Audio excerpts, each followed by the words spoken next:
kowe to Bagong. Ah, dasar kepara to. Piye gleleng ora? Iki Bagong. Sing mburi sapa? Iki kakangku, Petruk. Kakangku meneh cilik jenenge Gareng. Telu kuwi ra iso disangga entheng. Kowe sapa? Aku keseting Sang Prabu Jayeng Sekti saka ing Pagralun. Lho, Jayeng Sekti iki sapa meneh, Truk? Mbuh. Mesti seswane Durna kuwi. Heeh, mestine. Kowe anak buahe Jayeng Sekti. Yo, dasar Paranyata. Jenengmu sapa? Sumbang Surajigja. Wah, cah pelit lho. Cah pelit piye? Sumbang Surajigja ora nyumbang ora apa-apa. Duapure Bagong ora. Areng apa kowe? Goleki sing jeneng Bagong sing nantang karo Begawan Durna. Kowe mepalangi Begawan Durna kene mboyong karo Semar Badraya apa wis kandel kulitmu wis 100 balungmu. Ya urung aku urung atos balungku urung kandel kulitmu sing penting wong gelut ki hitungane ming wani kok Mas.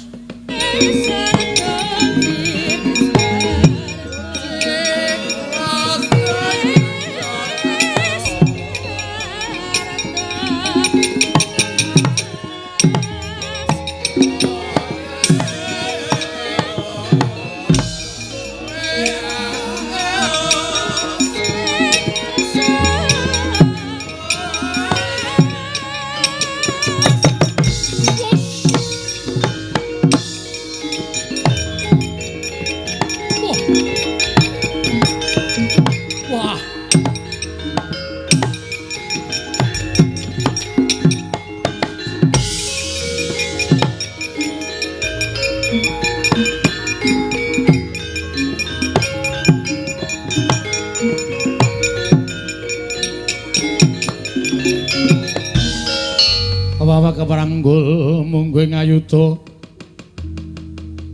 bawatnya bentar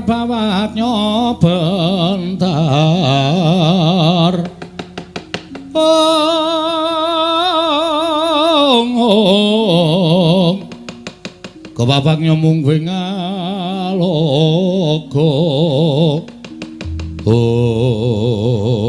walah kaget aku. Awan-awan tak kira ning demit jedul. Iki sapa iki? Matane kok gedene rajamak kaya nduk diceplok. Truk. Rene yo. Ngapa to? Jebul Durna ora nggawa Kurawa, Truk. Sajake iki murite Durna. Durna ya ora mung kok nggawa Kurawa, nek ora nggawa Kurawa mesti nggawa murite. Wah, lah kok iki kok awake keker kaya ngene. Ha terus? Piye iki sapa sing arep mungsuh iki? Lah kowe maju nomor 1 iki ngopo? Tak kira Kurawa. Kurawa wae ana sing tak incem. Sapa? Citraksi. Lah ora Citraksi ya Durmagati sing ngenteng-ngenteng. Ha iki kok wah wis tatone gambar jangkar nggon lengen. Gentro iki to. Yes men. Nek wani-wani nek ora rasa wani men ditandangi karo para putra-putra Pandhawa. Nek nganti aku mundur isin. Nah, wis men tak lakonane, Truk. nek kalah, wong menang wong perang hitunge ming loro, menang apa kalah? Menang kondang, kalah wis modar ya tak lakonane. Anakmu cilik-cilik lho, Gong. Kowe iki ora ngisru-ngisrui pikiran to? Cilik ya men. Ana mbokne kok. Bapakne mati ra sik nyusoni mbokne. Lah iya ning apa ora mesake sing ragat sapa? Ha kowe iki padene ngopo? Nah aku mati kok kan tanggungan gula mentah anakku. Nek kowe mati aku tanggungan gula mentah anakmu. Ngono kuwi tegese gotong royong antarane anake Semar malah. Wis tenang ora usah pedhi, ora usah mikir tak lakonane. Urip ya ming doyak-oyak mendring kowe kok. Mbok ya wis anggere esuk 2000, awan 2000. Borose ora jamak-jamak. Saking dene kowe kok Gong. Lah pitene nek wong ra duwe aku ciduk tak kredit kok. Mencidoke kok dikredit. Ora iki sapa kok dememeng wae sapa kowe? Takoni ora ngaku malah omong-omongan karo kancane. Takon ya aku. Yo, dasar Paranyata. Putra Njodipati, Gong. Rasane aneh. Iki ngedapke mungsuh. Ngedonke mungsuh ngene iki. Ah Putra Njodipati arep Antasena. Ndara Antasena ana nek nganti konangan malah kowe diajar Ndara Antasena. Eneng apa? Ya eneng. Antarja. Antarja ya ana. Gatotkaca. Gatotkaca ya eneng. Aku dudu Putra Njodipati. Lho. Yo molak-malik iki piye? Senopati Ndarawati, Ndara Sencaki ya ana. Alah sing ora ana sapa? Aku putra Madukara. Wah nek anak Madukara iki pirang-pirang. Ndara Abimanyu ora? Ora ana. Oke, tak ngaku lho. Satria ing Tanjung Anom Raden Abimanyu. Wah. Abimanyu. Aku wis tau ngerti nadyan liwat gambar. Abimanyu iki japure ora kaya kowe. Aduh, ya wis ganti. Jeneng kok gonta-ganti ora, Ndeng, aku bature. Aku Bagong. Ah, iki sing kandhake Begawan Durna mau. Durna muni piye? Jarine nggone bakal mboyong karo Semar Badranaya di wangsuli karo anake Semar sing ragil jenenge Bagong. Wah, kowe to Bagong. Dasar kepone to. Piye gleleng ora? Iki Bagong. Sing mburi sapa? Iki kakangku, Petruk. Kakangku meneh cilik jenenge Gareng. Telu kuwi ra iso disangga enteng. Kowe sapa? Aku keseting Sang Prabu Jayeng Sekti saka ing Pagralun. Lho, Jayeng Sekti iki sapa meneh, Truk? Mbuh. Mesti seswane Durna kuwi. Heeh, mestine. Kowe anak buahe Jayeng Sekti. Yo, dasar Paranyata. Jenengmu sapa? Sumbang Surajigja. Wah, cah pelit lho. Cah pelit piye? Sumbang Surajigja ora nyumbang ora apa-apa. Duapure Bagong ora. Areng apa kowe? Goleki sing jeneng Bagong sing nantang karo Begawan Durna. Kowe mepalangi Begawan Durna ngene mboyong karo Semar Badranaya. Apa wis kandel kulitmu wis 100 balungmu? Ya urung, aku urung atos. Balungku urung kandel kulitmu. Sing penting wong gelut ki hitungane mung wani kok, Mas. Aku wani, kowe wani, rampung ngono rasa dadak ngetes atos balungku apa kulit-kulitku rasah kesuwen. Kowe wani, aku wani. Lho, kowe wani karo aku. Sing tak wedeni apamu? Minggir to, minggir to. Ya. Mundak kedupak aku. Oh ya. Wes aku wis pencak medeni lho. Wani, sing tak wedeni apamu? Ora minggat suarep aku. Kramasi epek-epek. Sik, aku esuk mau wis kramas. Lho, tegese kramasi epek-epek iki? Tak kramasi sirahmu, tak nggo gatheng sirahmu. Weh lah, penyakit ke Sumbang Surajigja. Ora ngerti kridane Bagong. Rung tau weruh kridane Bagong. Bagong ki sapa? Aku ki anak Semar. Semar ki sapa? Semar ki dewa Ngejawantah. Kae Sang Hyang Ismanta. Ismaya. Ismaya. Ismanta apa Ismaya? Ismaya. Ismanta itu tukang cukur ya, Truk? Heeh. Ismaya. Ismaya kae kakangne Bathara Guru. Semar ki menehi aku Aji Jaya Kawijayan tinatah mendhat Jinala Mender. Ning Semar weling karo Bagong.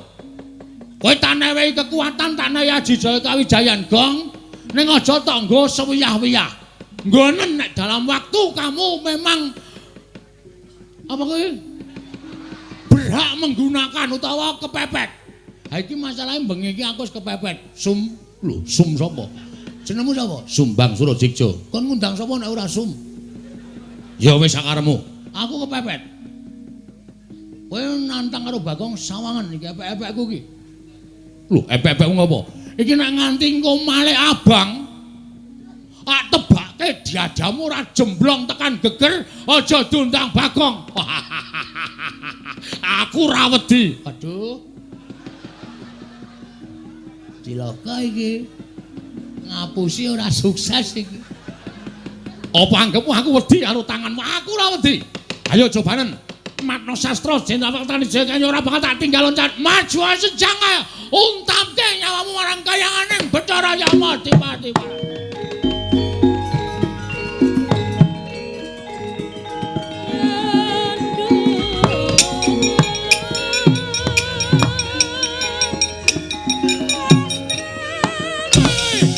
Biar kowe. Wes, wedan.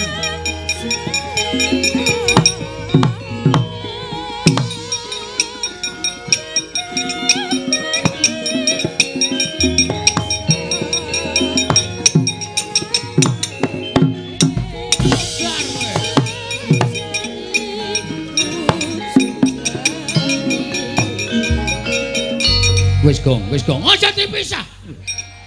Ora usah sok gaya to aku sengit. Kowe iki wis diajar, kowe iki nendang sikile cupet kok nendang diantem bola-bali saka kono ndasmu suarane mak klothak ngono lho. Aku kuwatir nek kowe gagar otak. Ora aja dipisah to, ora usah aleman. Iki ana nderek Sencaki. Sapa? Ndoro Sencaki. Ana apa wonge? Ana. Piye Bagong? Menjoto ronggon. Menjoto ronggon ya niki pun mlentrong loro niki. Diantil karo anak buah Durna jenenge Sumbang Surajiksa. Niki lho tak tandangane. Mbok ngono. Ora mung do wedangan wae.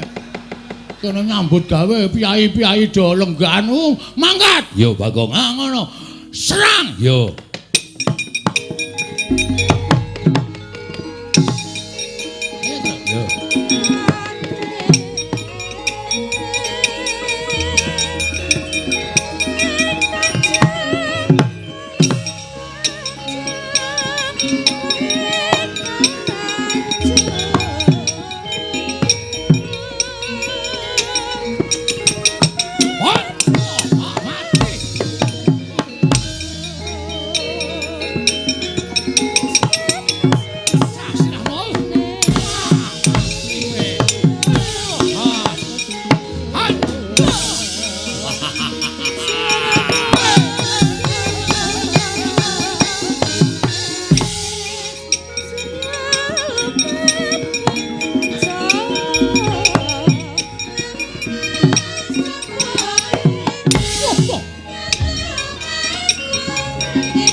Sapa irung kaya sosis Petruk kantong bolong anake Semar. Wah, ayo bapakmu boyong nang Ngastina ora bakal tak wenehake. Ah, jeblok ciacamu kowe. Iya.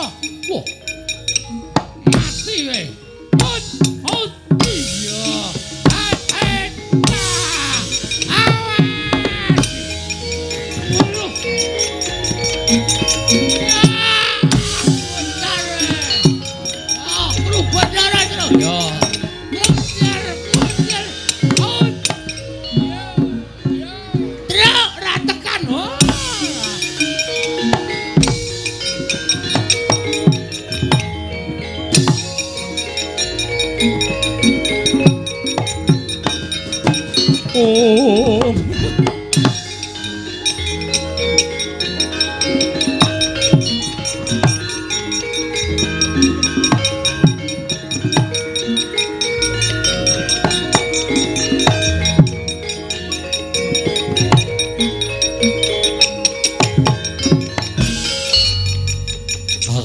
Akai kakak apa kaya?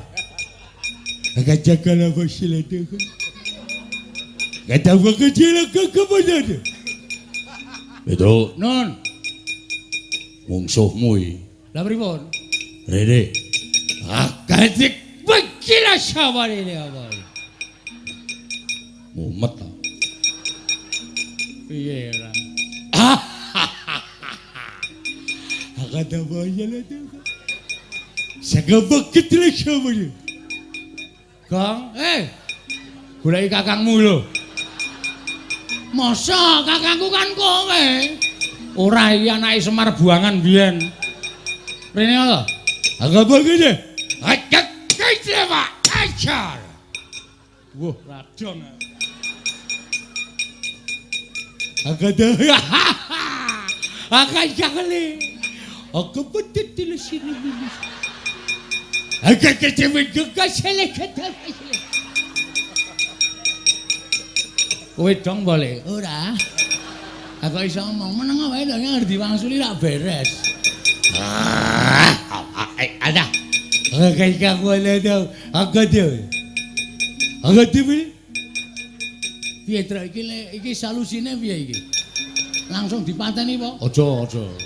Kuwi iso nggo dolanan asik ya. Pateni kok adiran duwe dolanan. Piye karepmu? Apa kata kaya? Agak deh. Maksude Agak betul. iso nulis ora? Nulis. Agak deh. Oh, akate iki iso, Gong. Akate iki iso, akate iki iso. Iso nulis ora? Agak deh. Ah, iso ta. Iso kuwi artine iso. Akate. Duh, nulis karepmu piye? Agak deh. Agak. Oh, alah. Jenengmu sapa? Hello. Oh iya, aku Petro. Agak. Agak kali kesilaka kelupa. Krupuk dengkulmu melocot ya. Petro. Kada. Agak dia macam lah kata dia. Akate. Aku bener akate. Tulis. Kata begini. Iya. Aku Bagong. Kelapa babagang. Rada jelas ae, rada jelas.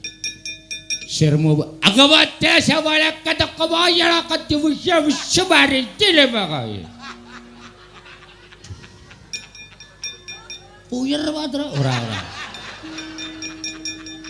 Ora isih kuat aku isih kuat. Apa dia kata kemarin nanti lah apa dia? Tulis. Ada buku di mana? Oh, oke banget. Ngerti deh ini. Agak ada baik. Agak ada baik. Atau kebasa kata. Akan terjadi kita kita kematian. Mongko ngono dadi nggo dolanan. Saake ya, heeh. Wah, pesone apik iki, Truk. Aja dijukuk kuwi nggone wong mati kuwalat. Wong mati ki ora krasa apa-apa kok kuwalat. Jukuk iso nggo mbleh wedhus. Lah iya. Baja putih. Jarike bathik, Truk. Aja to, Gong, iki ora malingan ngono to. Ora apa-apa wong mati ki ora krasa kok. Copot jarike. Waduh, klambine iki iso nggo jaket nek turu, Truk. Ayo wis. Wis lumayan entuk-entukan. Ben. Copot nggo cilikke.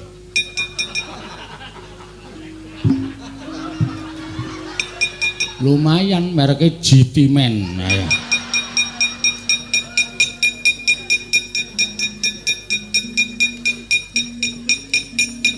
Wedan. Mlendis. Ora diturai apa-apa. Oh, jan bocah-bocahane do. Wah, Petruk iki bangeten e. Awitene aku mengentuk kuwi kok. Ki wangune ratune nggawa mbako. Apa? Kuwi mutah kuwi. Oh. Tak jukuke Mas Truk dilinting. Gah. Kena disumet cepete ra jamak-jamak. Brongo cangkemmu mesti. Ayo sapa sing arep ganggu marang kacamel kae.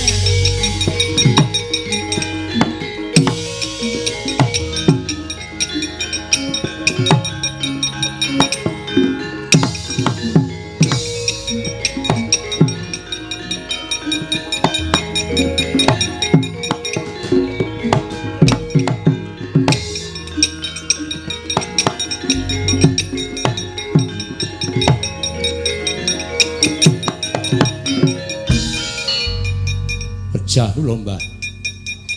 Mengisa apa? Kula majeng pinanggih kaliyan anakipun Semar ingkang nami Bagong. Bagong kula ajar. Bagong ical wonten satriya kantet ngeyayat bringose ngulur geni tumpangi kuping kiwa tengen. Satriyanipun namung alit ning tangane atose ra jamak-jamak. Oh. Wonge cilik. Nggih. Nganggo gelung. Leres. Tangane kenceng cilik ning kenceng to? Nggih. Kuwi nek ora kleru Raden Sentyaki. Lho. Simbah kok prisa? Wong tua menang pengalaman. Aku wis wareg mangan gempalaning jagat legine ngasi ning kahanan. Sencaki. Inggih, mbok menawi menika. Wah, kowe nek iso menang karo Sencaki bumi langit tangkep. Kae Senopati Ndarawati kae bendina gelut. Saben dinane nek ra gelut ki awake meriang. Sencaki menika. Sencaki kuwi domongi kok. Wis kana mulih kana. Nggih. Ketemu anak bojo syukuran. Lho. Syukuran gendurenan kowe ora modar mungsuh Sencaki. Bejo kowe ora modar Sencaki iki paling ora mungsuhe iki tugel. Boyoke putung tangane stimpal baune kuwi diremuk karo Sencaki. Kowe mulai wutuh ki bejo. Kena. Ngabari tangga teparo gendurenan kowe ora modar. Nggih. Tasakuran. Oh nggih, mestakaken dawuh. Sencaki. Sencaki aja pisan-pisan sesuk meneh nek nang wayangan ketemu Sencaki aja gelem dilakokke. Oh nggih. Engko ndak sesuk nek wayangane kowe mati kowe ora metu meneh. Oh nggih, mestakaken dawuh. Wah. Mungsuh-mungsuh apa? Anakipun Semar naminipun Petruk. Arep batur mbok gedibal ping 17. Nek nganti kowe iso menang mbok aku meguru karo kowe. Tiyangipun tandangipun sak pinake dhewe. Kula dibut loro karo anake Semar sing matane gedhene ra jamak-jamak. Kuwi Bagong, wong loro kuwi pancen wis kompak. Nek gareng kowe ora patiya, nek wong loro kuwi jan wis kaya tumbuhe entuk tutup. Inggih, Mbak. Ana mundur. Inggih. Aduh mati aku. Iki kaya udu perjuritku iki. Gong, Rene yo. Iki ya bisu Truk, bisu ndasmu iki. Kok iso omong. Tak kira nek bisu arep tak nggo dolanan e. Nggo dolanan ora. Rumangsane. Sukini. Kula wonten dawuh, Mbah. Kowe arep ora awake penganu jiwamu wedok ning kowe ya duwe jiwa lanang. Injih. Jane kowe iki ra ana gapite ning merga disuwuni kon metu karo Pak Bupati. Nganti tak gawa mrene. Injih, Mbah. Mungsuh wong Karang Kadempel wani apa ora? Nadyan kula menika sok lanang, sok wedok. Manut kebutuhan, Mbah. Nek kon mungsuh wong-wong Karang Kadempel ngibarate timun mungsuh duren. Lho. Timune kula. Durene wong-wong Karang Kadempel menang kono mbangane kowe. Nggih gantos. Timun mungsuh krating deng. Kowe tak antem dasmu anggere macem-macem kuwi. Maksude piye? Nggih ngoten niku pokoke sampean semingkir. Sampean semingkir wong Karang Kadempel mungsuh kuwa. Aku jane gumul lho kowe iki wong brengosen kok bengesan barang ki ngopo? Make up, Mbah. Ampun benges, make up wong tuwa desa. Benges kok disebut. Wis maju kana. iso nyirnake wong ngarang kadempel bumi langit. Tangkep kowe dadi mustikaning satriya. Amasura merata jaya merata imbang yen padha-padha. Mungsuh Sukini bintang panas. Era 89. Sapa sing ora tepung karo aku tau bintangi film Gairah di Semak-semak. Ora mati dening aku derajat apa kowe?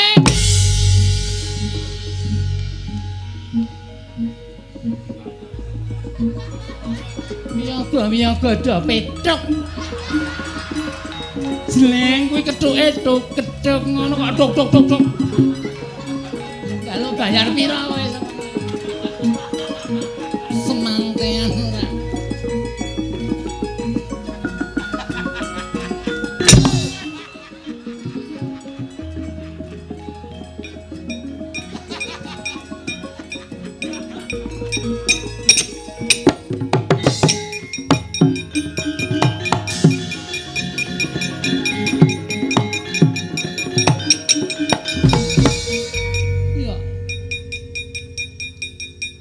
Sopo iki? Takon karo aku, Mas. Iya. Aku Sukini. Sopo? Sukini undang-undangane Melda. Melda sopo?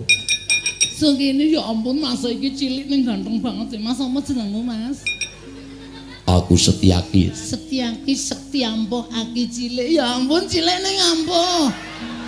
Iya. Ora kuat aku mbangane gedene ngempuk. Iya. Lu wong cilik ning ampuh. Iya, dasar Purayada kuwi sapa? Sukini. Su. Arep ngopo mrene? Gelut. Amasura merata jaya merata imbang yen padha-padha. Ayo Mas. Gelut. Tiban tangan pecah siramu. Timban ati ketiban alatku musik mati jeneng aku. Alat musik endi? Iki lho Mas. Wiki ambiar.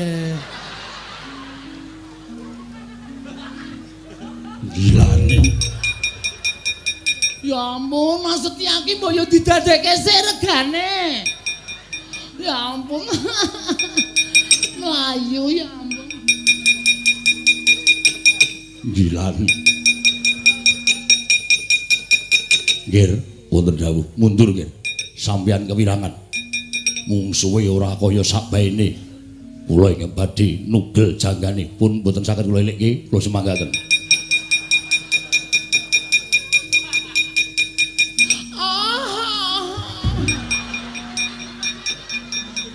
Ya ampun ganteng banget ta iki. Sopo Mas? Gatut Kaca. Gatut Kaca ya ampun suarane gedene raja macam. Dadaku deg-degan. Aku ya ampun brengose, geli aku.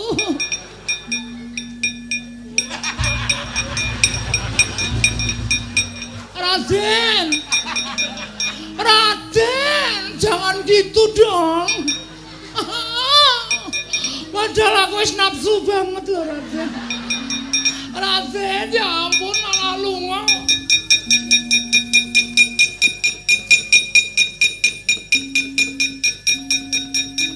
Waduh ya ampun wong Karangkadempel ganteng kabeh. Ya ampun sapa Mas? Antarja. Antarja ya ampun kaya antar. Ih. Ya ampun ilang Angslep ning bumi ya ampun maslep ngono kuwi merinding aku. Aku biasanya ya dislep ngono. Ya ampun bilang.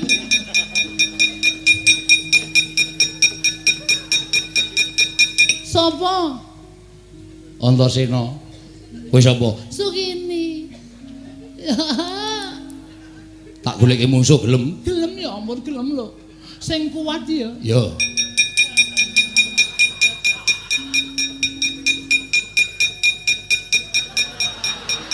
Pak, owo.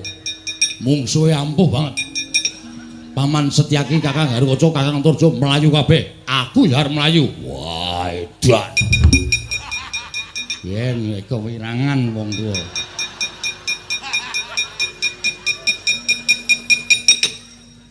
Kadal.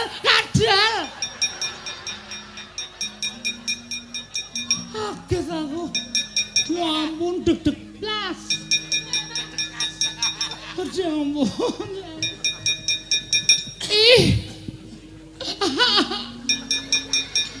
Gede banget ya.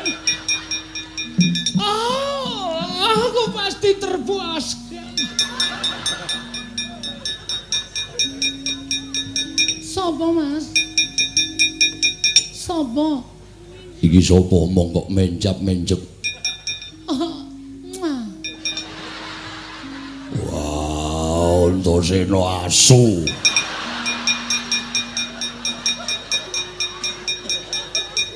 Wong tuwa diabus. Mas, ya Allah, gede banget aku wis gak iso mbayangke. Semua musuhku lari.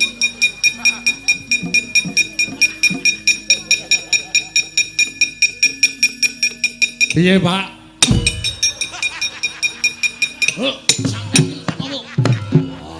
Ora mbles buyak kecerdasmu.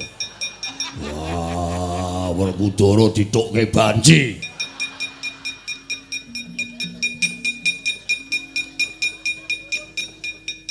Cuk. Bayar urung kowe?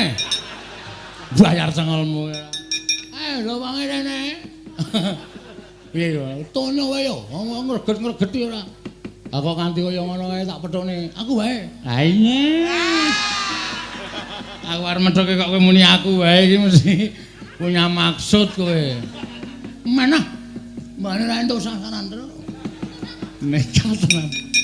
Aja lho, Gong, ora ngelek-elek ora.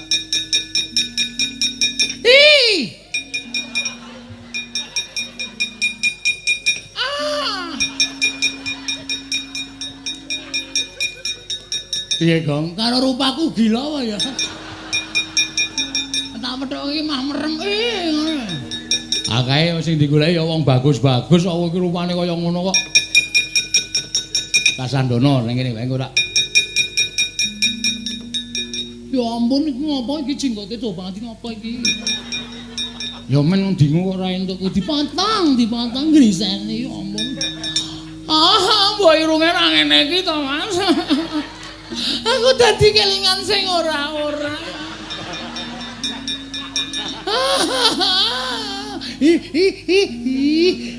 Gemes.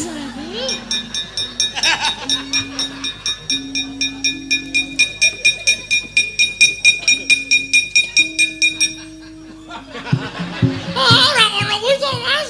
Aku grisi deloke. Kok pecah ndasmu lho, Kong. Nganu apa jenenge iki? Risi ro irungmu lho, Tru. Wis esuk diomoti pucuke iki drek.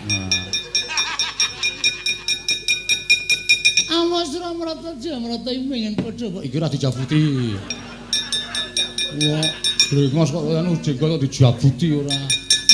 Bali ora kowe? Ora bakal bali. Isih nyamene kok kon bali ya ampun isih ana wektu 2 jam. Aku ki nek kok jam 3. Angger jam 3 ora ana pelanggan kae, sepatuku terus tak umbelke. Aku terus melayu sifat kuping ndak konangan Satpol PP. Mulai ora kowe? Ora mulai, sesuk ora mulai, saiki ora mulai. Aku mau mulai. Awas ora mata jemrata yo Semar endi? Semar. Toko Mas Semar. Tak boyonge legane ati.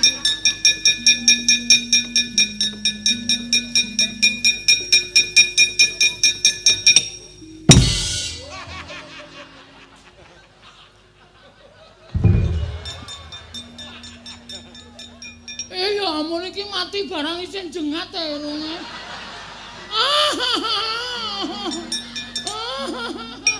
Ayo, arti lagi. Wah, kurat. Mojar ora. Petruk ki ya senengane ora. Gara iki mripate ora makcleng ning ndas ora. Marai maksiat ngene iki.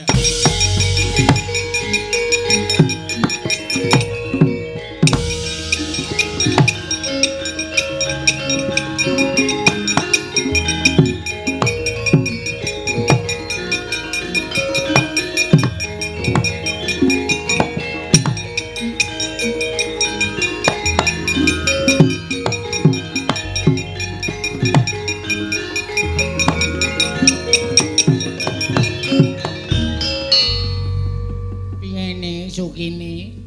Mbah. Kok sajake kagel. Mbah. Alah saturan. Alah to kowe kalah. Ora tau lho, Mbah. Jangan iki kula niku ora tau. Sia-sia uripku, Mbah. Loro-loro ati kula mesti sepele karo wong kare kecep.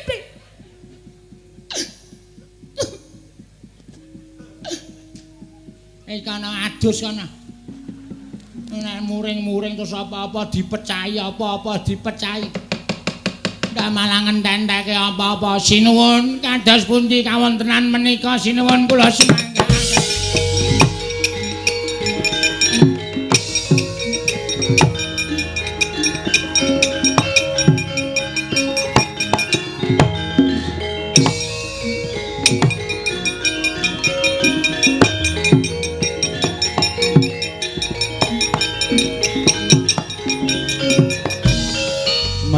Anggro sesumbar lendo bumi kuncing kumaluduk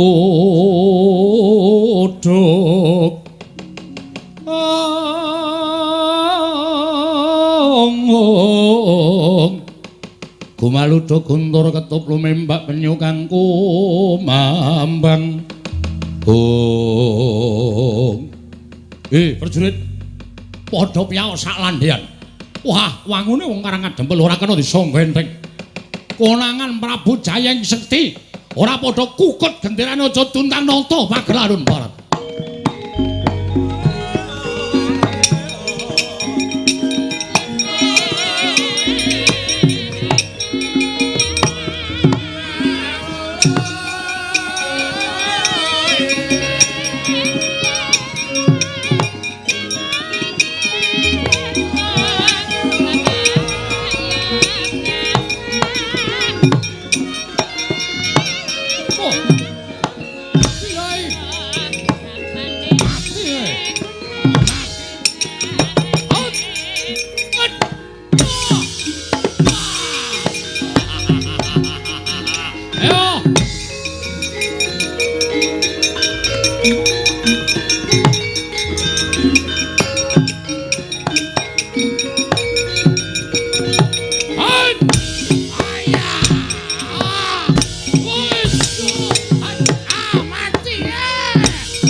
Wonten dawuh Den.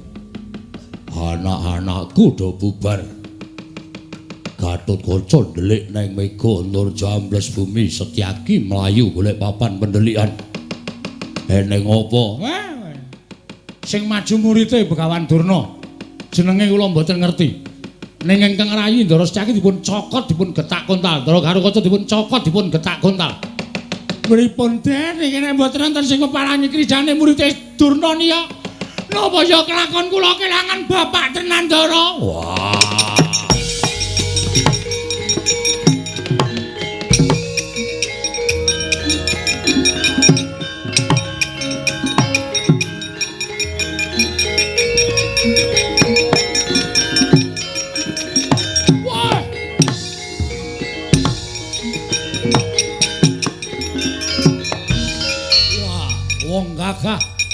Werkudara. Sapa siswaning Begawan Dara? Prabu Jayeng Sekti. Ayo, meneke Semar apa ora? Ora bakal tak wenehake. Wah, lakon kene Pancaka. Waduh. Waduh mati aku. Hai.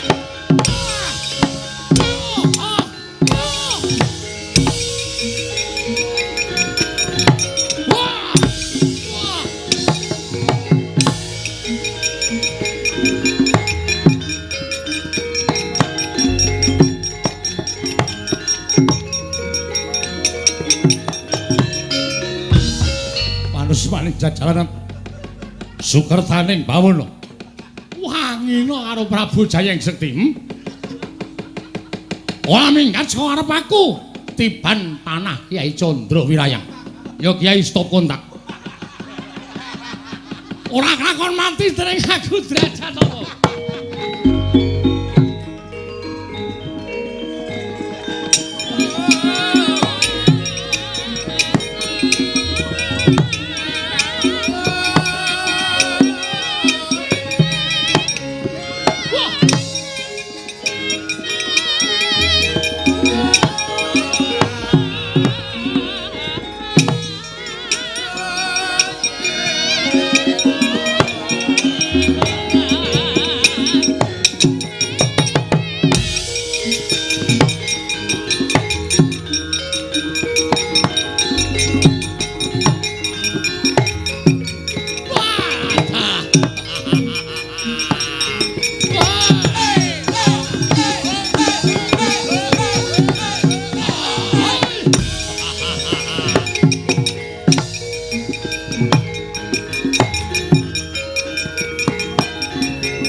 Digdaya sasat ora ana sing ngimbangi marang kadidayaning Raden Werkudara nanging kena pusakaku Kyai Candra Wirayang.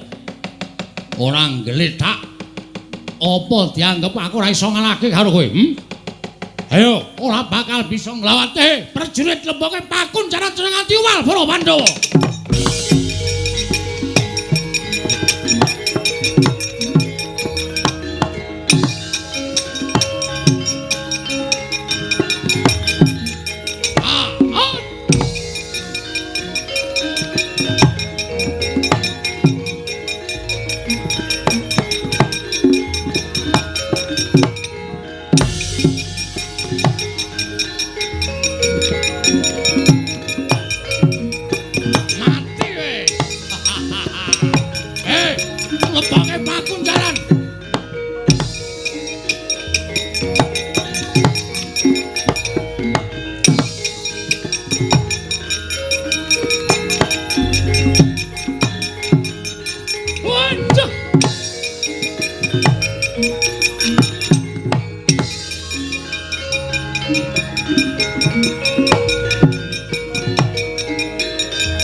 Petruk melayu-melayu eneng apa? Ngaturaken driwasan Ndara. Nek kula matur napa Ndara mboten kejot penggalipun mboten kaget. Kowe arep matur apa Petruk?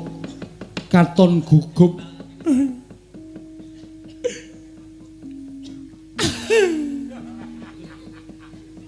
Ngopo kok dadak nangis? Mboten mentala kula ajeng matur. Nalika semanten para putra Pandhawa sami kenjang kapracondhang mergi mengsahipun muridipun Begawan Durna nami Prabu Jayeng Sekti. Dadi cokoti. Monggo ranggo lombok ya. Dadi cokoti do ndelik. Terus sing maju Ndara Werkudara. Kare Ndara Janaka maju. Mboten kena ana jebul.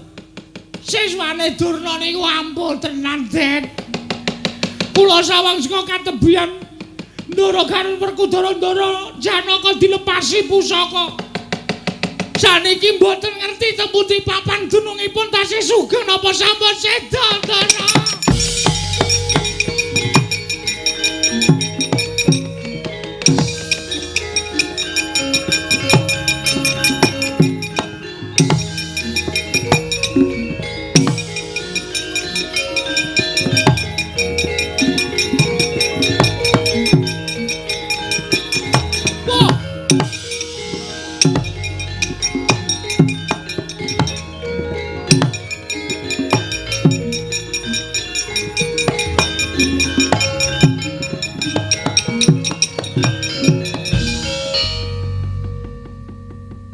sewu sinuwun. Sepinten kalpatan kula diagung pangaksami. Menapa paduka ingkang namipun Prabu Jayeng Sekti? Yo, wis apa? Dipun tepangaken kula menika pambayuning Pandhawa, kula pun Darma Kusuma. Wah, dal. Nalindra Ngamarta Prabu Darma Kusuma. Inggih, mila mekaten. Sowan kula wonten ngersa maduka Gusti kula Prabu Jayeng Sekti namung badhe nyuwun dawuh. Wonten pundi kadang kula Werkudara menapa dene Arjuna? Menawi tasih gesang papanipun wonten pundi nanging menawi sampun pejah niating manah kula namung badhe bela pejahipun kadang kula kekalih sinuwun. Prabu Darma Kusuma. Dulurmu wis ora ana. Dulurmu wis tekaning mati dina samengko wis tak kunjara, mesti ora bakal tak wenehi urip dulurmu Werkudara karo Janaka.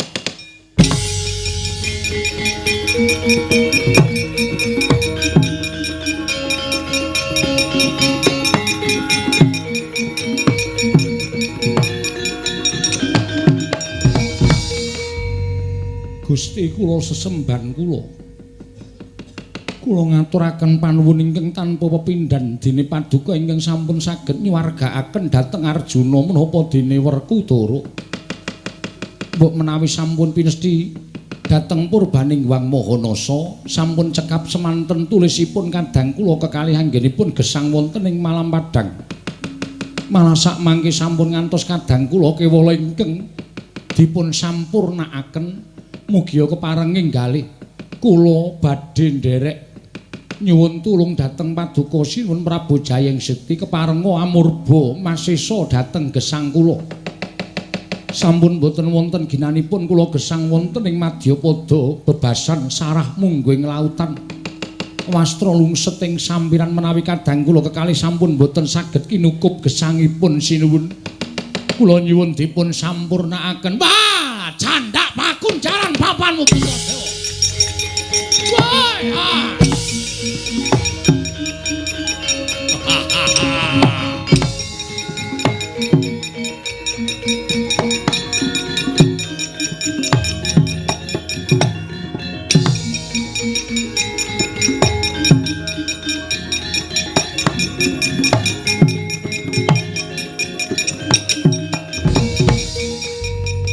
Bagong eneng apa?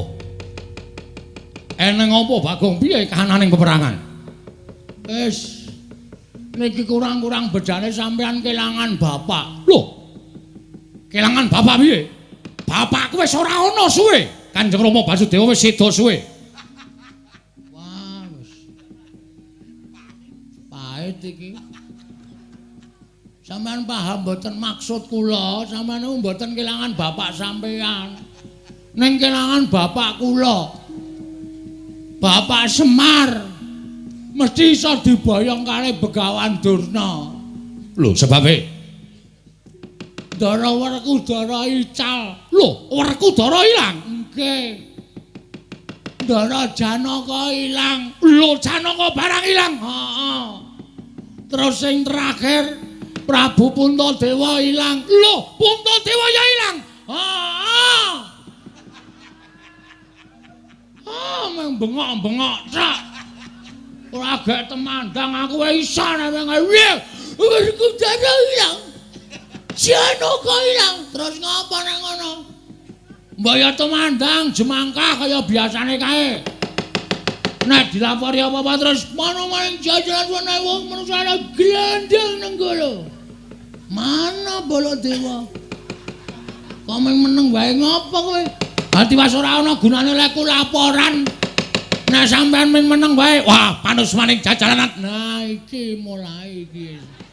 Anggere ngarep ngeleti salep lho. Salep apa? Anggere muni panus maning salep jajalan ngono. Mesti nesu wah, nggugu karepe dhewe. Wah, panus maning jajalan iblis nanate. Jayeng Sekti mungsuhe Baladewa legane ngabupat.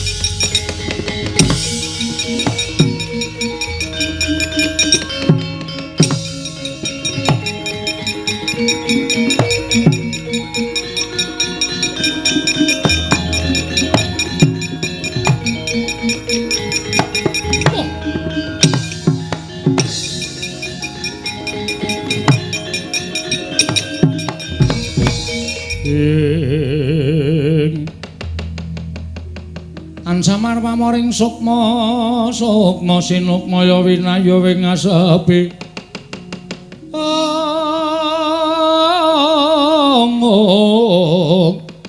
sumimen telenging kalbu pambukaning warana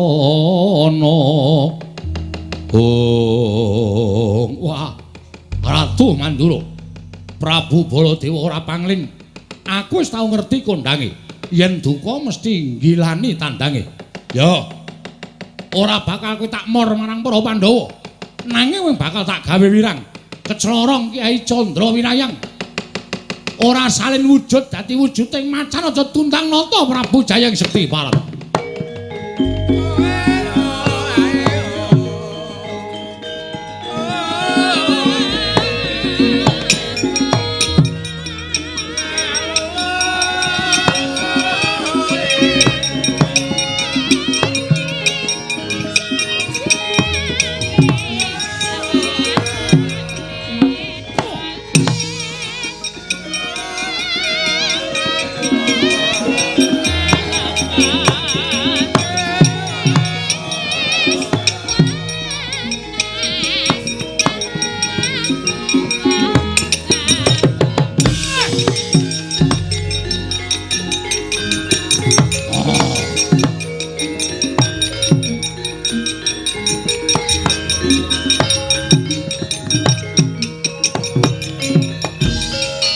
Yoli binatang paring jajaran durung bapak kulitmu durung putung barang nglepaske pusaka kowe wong jireng getih wedi mati Jayang Sekti ayo tandangan nata Mandura Prabu Baladewa kirung sadar kowe kok iso Den Petro ngopo kowe ngene kowe aja palangi aku Petro mikir tandangane ngerti tenan iki kula sing weruh mbrebes mili lho Den nek dadi sampean wujud kaya ngaten. Petro apa nangis mikira? Mikira Petro. Lho. Lentuk nandi Petro kok entuk macan sirkus. Macan sirkus dengkulmu mlocot ora. Sampai iki. Bagong apa Bagong? Lho, kok iso ngomong? Iki nganu batuk dikarciske dengkulmu ora. Ada macan bisa bicara ngono. Macan bisa bicara ora mundur kene rajong kowe isa wae ndak wonge krungu masa didol wae yo hus didol jengkulmu ora larang lho iki larang iki bendara e ana wis kaya ngene nggo abrak apa malah entek-enteke wedhus engko ya ora kaya mikir kan Petro nang ngopo Nun sewu Den, Mang nun sewu, panjenengan tak saged ningali suku panjenengan piyambak to. Mang tingali suku panjenengan. Lho, sikilmu. Nggih mang tingali. Kok iki sikile sapa Petro? Petro iki sikile sapa? Nun ngapunten, sampean wujud macan sak menika ndara. Aduh mati aku itu.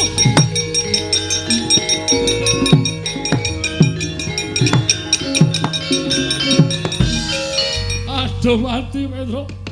Lah kok aku iso wujud kaya ngene iki piye? Kula nggih mboten ngerti.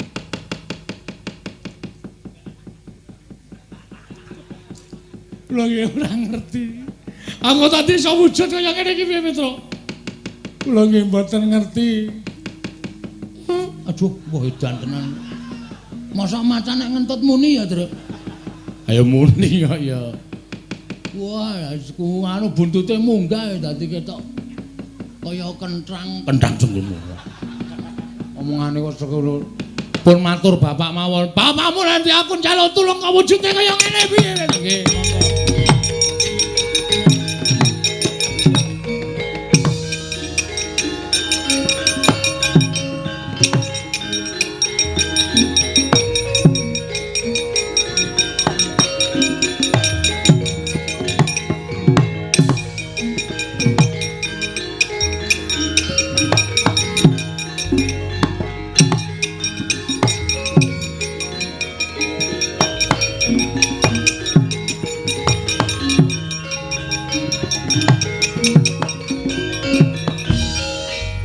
Den prayetna semuriris eka balik titiyani gandayani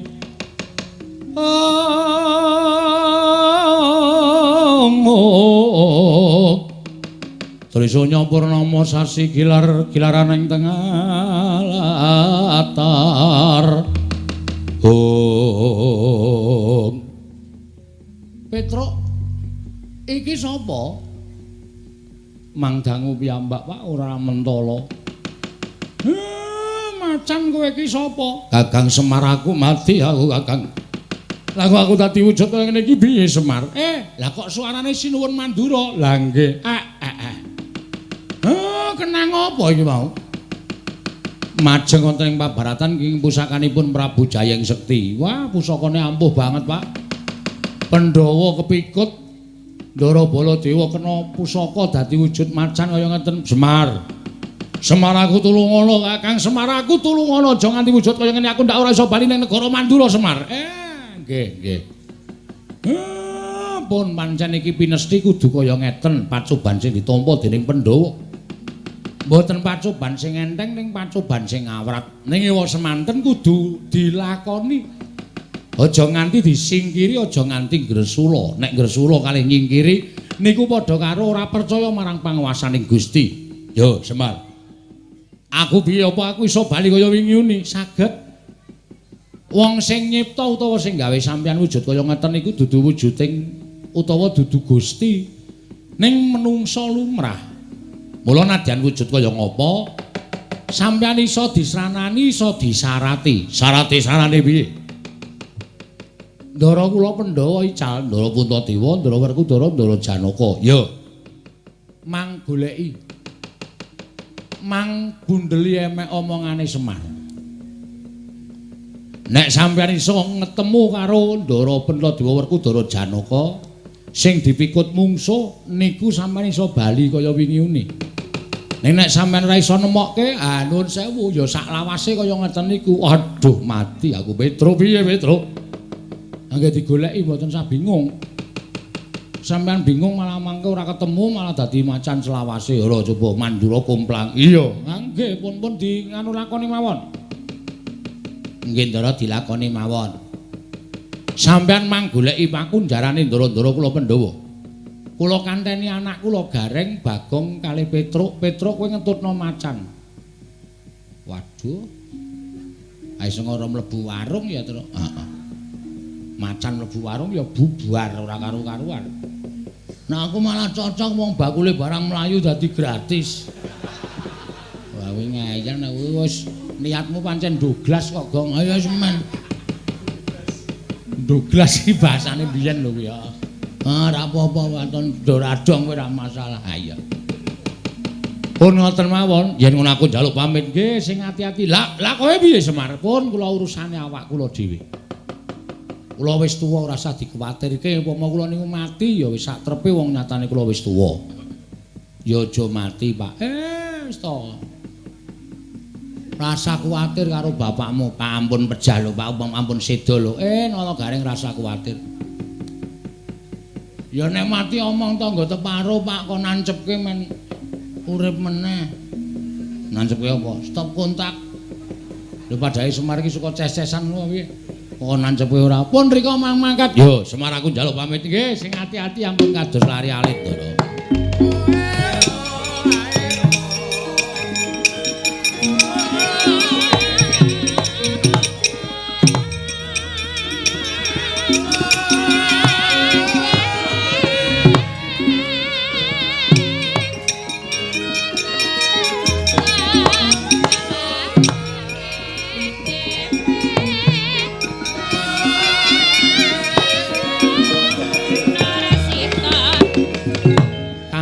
Semar Badranaya sigra mendhet sumping lombok abang dan banting wonten ing Bantala.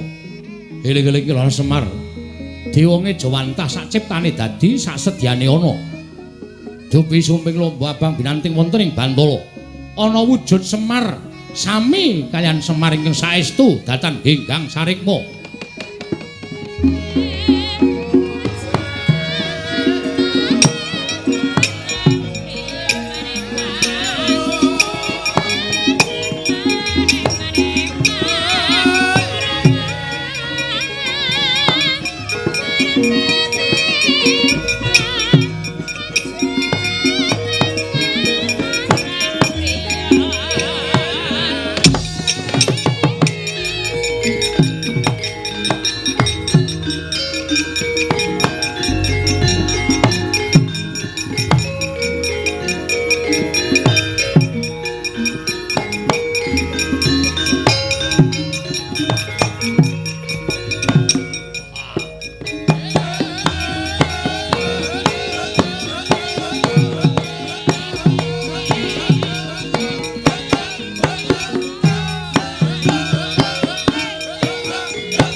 nalika den prayitna semuriris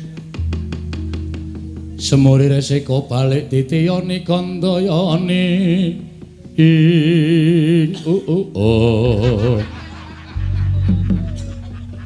sapa sing nganggo dada padake kupingku ora krungu Semar kowe sing gawe aku mancen nak nggo srana ngapusi ratu siswaning Durna kae mau mula ora sawedi kang nek ratu kae mau tekan kene kowe arep dikapak-kapake arep diapak-apake kowe manuta kowe arep diboyong nendi kowe manuta aja pati-pati kowe bali wujud lomba abang nek durung tekan papan sing disedya dening ratu mau wis ngono wae tak tinggal neng kene aku tak munggah neng kayangan Semar